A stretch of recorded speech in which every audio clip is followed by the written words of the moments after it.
See this lizard? Would you consider this lizard a minimalist? I mean, think about it. When it comes to transportation, it has to depend on its own its own 4 feet.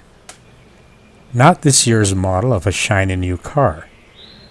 When it comes to shelter, its housing is free. It's a hole in a log somewhere. No grass to cut, and it does not have to impress the neighbor with its overly chemicalized, dazzling green lawn. Clothing? What clothing? It's as naked as it was yesterday, and the day before, and the day before that. As for food, if this lizard does not go out there and hustle for food, it'll starve. No, his friends will not bring it food if it's unable to fend for itself. Of course, its lifestyle is not as grim as I presented it. There are advantages. After all, no debts, no credit cards, no keeping up with the Joneses, no fighting crowds for sales at the mall, no questionable fast food meals. No threats to this lizard because of its color, religion, place of birth, income profile, sexual orientation, lack of education, perceived cultural affiliation. But, to be honest, there are threats, the results of which is a matter of life and death. Wait a minute.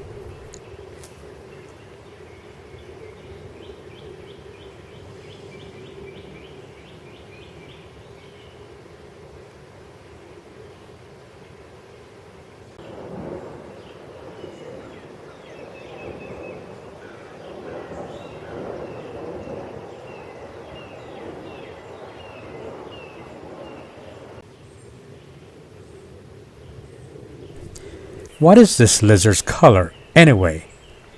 Was it just green a minute ago?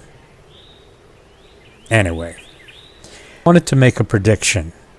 I think as time goes by, more and more people will become more and more minimalist, putting more emphasis on values, human values.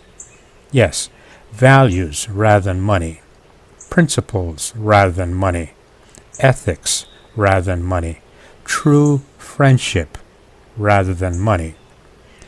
I think that it's just a matter of time, and most of us will choose values and ethics over the anything for dollar mentality. Not all, of course, since there will always be those who, culturally or otherwise, lack the ethics to be comfortable with human beings of principles. What if you were a minimalist? Think about that. What if you chose to cooperate more with your fellow human beings? What if you did not judge others by the way they look, the way they dressed?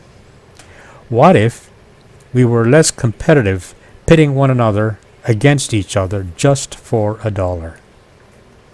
What if we devoted less time to appearances and more time to productivity and creativity? What if we exercised respect for each other based on values rather than ownership? What if we worshipped things less and celebrated our creativity more? What if we defined our goals and needs in very specific terms? That is, we became more satisfied with our needs of food, shelter, clothing, transportation, and paid more homage to our individuality and our desire to be free, to be as creative as we wish. And we were satisfied. That's right, we were satisfied. What if we started to define success based on what we did for each other rather than in terms of our shameless exploits of each other? Would we then become like a lizard? Some people think so, but I don't. I think I would enjoy life more, especially with people of like mind. That is, especially with people like you.